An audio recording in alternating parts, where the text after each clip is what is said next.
Hello dear student, welcome back to my YouTube channel SK classes. आज का हमारा topic है संज्ञा। क्लास 8 हिंदी व्याकरण का टॉपिक है ये संज्ञा। ठीक है, आज इसको अच्छे से समझेंगे और इसका क्वेश्चन आंसर भी करेंगे, यानी कि अभ्यास 6 करेंगे। चलिए देखते हैं, यहाँ पे कुछ उदाहरण दिए गए हैं। संज्ञा क्या है, इसके पहले विकारी और अविकारी शब्द मैं बता चुकी हूँ। अगर विकारी अविकारी वाला जो आपका वीडियो है उसको नहीं देखे हैं तो पहले उसको देखिए, अच्छे से समझिए, उसके बाद यहाँ पे इस टॉपिक में आइए। संज्ञा, तो यहाँ पे कुछ उदाहरण है, पहले उनको देखेंगे। भारत में अनेक दर्शनीय स्थान हैं। यहाँ पे देखो, भारत के नीचे अंडरलाइन है। अगला उदाहरण है, कश्मीर की सुंदरता भुलाई नहीं जाती। यहाँ पे सुंदरता में अंडरलाइन है। कहाँ पे अंडरलाइन है वहाँ पे आप थोड़ा ध्यान से देखिएगा। ठीक है, यहाँ बड़ी बड़ी झीलें हैं। हमारा दल वहाँ गया था, वहाँ बहुत फल मिलते हैं। तो यहाँ पे भारत, सुंदरता, झीलें, दल, फल, इनमें अंडरलाइन की गई है। और ये जो वाक्य हैं यहाँ पे दिए गए हैं, इनमें जो यहाँ पे अंडरलाइन की गई शब्द है, जो पद है, वो किसी ना किसी का नाम है। जैसे भारत जो है किसी देश का नाम है, सुंदरता जो है वो गुण है, झील, ठीक है, दल, फल, ये किसी देश विशेष का, भाव विशेष का, स्थान विशेष, झील एक स्थान है, दल समूह विशेष का है, फल किसी द्रव्य का है। ठीक है, तो यानी किसी ना किसी का नाम है, चाहे देश का नाम हो, भाव का नाम हो, स्थान का नाम हो, समूह का नाम हो, या फल पदार्थ का नाम हो। जैसे फल एक वस्तु का नाम है। ठीक है, तो यही नाम जो है इसको हम संज्ञा कहते हैं। तो संज्ञा किसे कहते हैं? जिस शब्द से हमें किसी प्राणी का, वस्तु का, देश का, जगह का नाम हो, या आपका कोई समूह का नाम हो, या दल, जाति का नाम हो, ये सब क्या है? आपका संज्ञा कहलाता है। ठीक है, संज्ञा का डेफिनेशन इसके पहले वीडियो में बता चुकी हूँ। किसी वस्तु, जाति, द्रव्य, भाव आदि के नाम को संज्ञा कहते हैं। तो संज्ञा जो है ये 5 प्रकार के होते हैं: व्यक्तिवाचक, जातिवाचक, द्रव्यवाचक, समूहवाचक, भाववाचक। 5 प्रकार के संज्ञा होते हैं। पांचों को एक एक करके देखेंगे। व्यक्तिवाचक, व्यक्तिवाचक संज्ञा में किसी एक का बोध होता है। जैसे किसी एक शहर का नाम हो गया, किसी एक देश का नाम हो गया, किसी एक व्यक्ति का नाम हो गया, किसी एक नदी का नाम हो गया, किसी एक दिन का नाम हो गया, किसी एक महीने का नाम हो गया, यानी एक का बोध होता है। ठीक है, एक यानी कि किसी एक का भाव। जैसे मोहन, यहाँ पे व्यक्तियों के नाम में मोहन है। मोहन बोलेंगे तो हम किसी एक लड़के को बोलेंगे ना, तो मोहन जो है वो व्यक्तिवाचक संज्ञा है। तो इसका डेफिनेशन क्या होता है? जिस शब्द से किसी एक व्यक्ति, पशु, पक्षी, वस्तु या किसी एक का बोध होता है उसको हम व्यक्तिवाचक संज्ञा कहते हैं। तो यहाँ पे मोहन, मंजू, इकबाल, एरिक, यानी ये सब जो नाम है ये किसी एक व्यक्ति का, एक लड़का या लड़की का नाम है।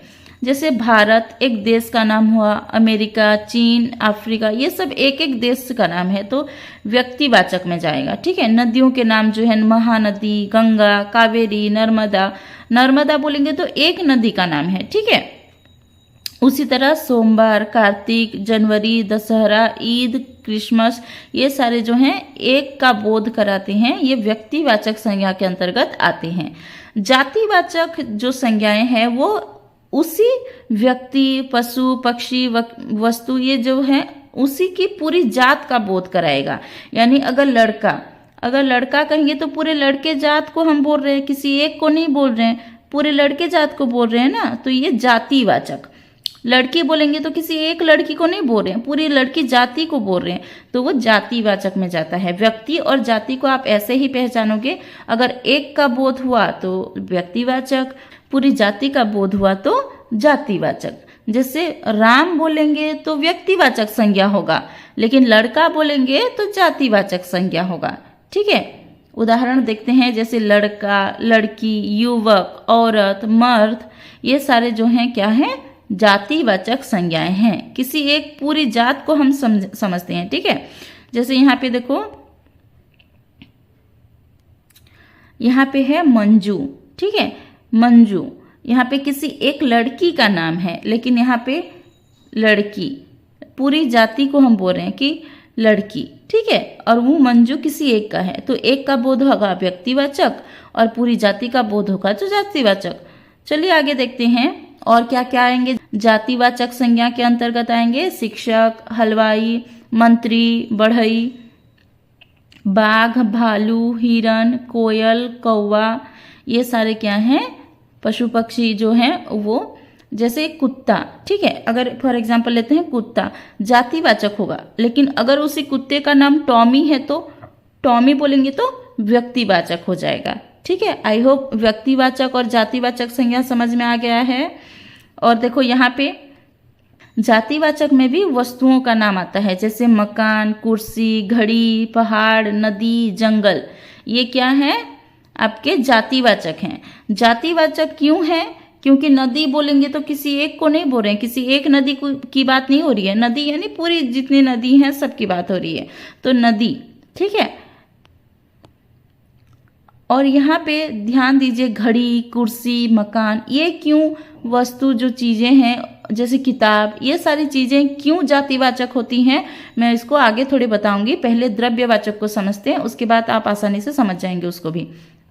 द्रव्यवाचक संज्ञा में ऐसे शब्द होते हैं, ऐसे पदार्थ या वस्तु होती है जिसको हम नहीं गिन सकते, ठीक है, 1 2 3 4 करके नहीं गिन सकते, उसको हम माप तोल सकते हैं। माप तोल सकते हैं यानी क्या, 1 लीटर, 1 किलोमीटर, 1 ग्राम, 2 ग्राम, 1 लीटर, 1 केजी, 2 केजी, 4 केजी, ऐसे हम माप तोल सकते हैं, गिन नहीं सकते। जैसे कि धातुएं हैं, ठीक है, 1 ग्राम सोना है, 1 ग्राम बोलेंगे, 2 ग्राम बोलेंगे, 10 ग्राम बोलेंगे, ठीक है। सोना, चांदी, ये सारी चीजें क्या हैं, आपके द्रव्यवाचक हैं, क्योंकि हम उसको 1 2 3 4 करके नहीं गिन सकते, ठीक है। जैसे दूध हो गया, पानी, पेट्रोल, सोना, लोहा, कोयला, लकड़ी, कागज, चीनी, आटा, घास, ये सारी जो हैं द्रव्यवाचक हैं। क्यों है, क्योंकि इसको हम नहीं गिन सकते, बस नाप तोल सकते हैं, ठीक है। जैसे चीनी को हम क्या 1 चीनी 2 चीनी कहेंगे, 1 आटा 2 आटा कहेंगे, नहीं, 1 किलो चीनी, 1 किलो आटा, 2 किलो आटा, ऐसे बोलते हैं, इसको मापना कहते हैं, ठीक है। तो द्रव्यवाचक संज्ञा में कैसे द्रव्य और पदार्थ आते हैं जो कि हम गिन नहीं सकते, नाप तोल सकते हैं, ठीक है। और जिसको हम गिन सकते हैं, जैसे किताब हो गया, वो क्या है, जातिवाचक में। मकान, ठीक है, 1 मकान, 2 मकान, 3 मकान, ये सब। कुर्सी, कुर्सी को भी हम गिन सकते हैं 1 2 3 4 करके ना। तो किताब 1 2 3 4, मेरे पास 4 किताबें हैं, तो यहाँ पे गिन सकते हैं हम कि 4 किताबें हैं, तो वो जातिवाचक में जाएगा, क्योंकि किताब बोलूंगी तो मैं पूरी किताब को बोल रही हूँ, किसी एक को नहीं बोल रही हूँ, ठीक है। तो द्रव्यवाचक और जातिवाचक के जो भी वस्तुएं हैं उसमें आई होप कंफ्यूजन नहीं है। अगर हम उसको नाप तोल सकेंगे वो द्रव्यवाचक होगा, अगर जाति की बात होगी तो वो जातिवाचक संज्ञा होगा। अगला देखते हैं समूहवाचक संज्ञा। इसमें ऐसे शब्द आएंगे जो कि किसी समूह का बोध कराएंगे, समूह का यानी ग्रुप का बोध कराएंगे। जैसे कि हम कहेंगे परिवार, परिवार का एक व्यक्ति से होता है नहीं, एक से ज्यादा लोग मिलकर एक परिवार बनाते हैं, समूह होता है, वो लोगों का समूह होता है, ग्रुप होता है। तो इसीलिए परिवार जो है समूहवाचक संज्ञा है। समूहवाचक संज्ञा क्या है, एक बार और रिपीट करेंगे। जिस शब्द से किसी समूह का बोध होता है उसको समूहवाचक संज्ञा कहते हैं। जैसे यहाँ पे उदाहरण है सभा, परिवार, कक्षा, दल, गिरोह, संघ, वर्ग, ये सारे जो हैं क्या हैं, आपके समूहवाचक संज्ञा हैं। और वस्तुओं के लिए हम कहते हैं गुच्छा, जैसे चाबियों का गुच्छा, ठीक है, पूंज, ढेर, ये सारे क्या हैं, समूहवाचक संज्ञा हैं। इससे हम किसी समूह का बोध करेंगे। व्यक्तियों का समूह हो गया, वस्तुओं का समूह हो गया। व्यक्ति जैसे कक्षा, कक्षा में क्या एक छात्र या एक छात्रा रहते हैं, नहीं, छात्र और छात्राओं का पूरा वहां पे ग्रुप होता है, उसी को हम कक्षा कहते हैं। इसीलिए कक्षा एक समूहवाचक संज्ञा है। अगला देखेंगे भाववाचक संज्ञा।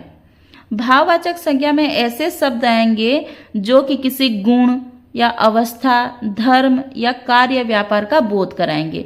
गुण जैसे कि क्या, चतुराई, ठीक है, आपका चालाकी, ये सारे गुण। अवस्था जैसे बचपन, बुढ़ापा, और आपके जैसे मूर्खता हो गया, वीरत्व, मिठास, चालाकी, गर्मी, लंबाई, चौड़ाई, ये सारे आपके भाववाचक संज्ञा हैं।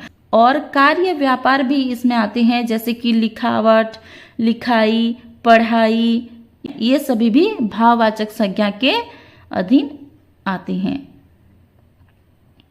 तो एक बार फिर से देख लेते हैं पांचों जो आपके संज्ञा हैं, 5 प्रकार के संज्ञा हैं। यहाँ पे देखिए, व्यक्तिवाचक, अगर किसी एक का बोध हो, चाहे एक देश का नाम, एक व्यक्ति का नाम, एक आपके नदी का नाम, एक पहाड़ का नाम, एक का बोध होगा तो व्यक्तिवाचक।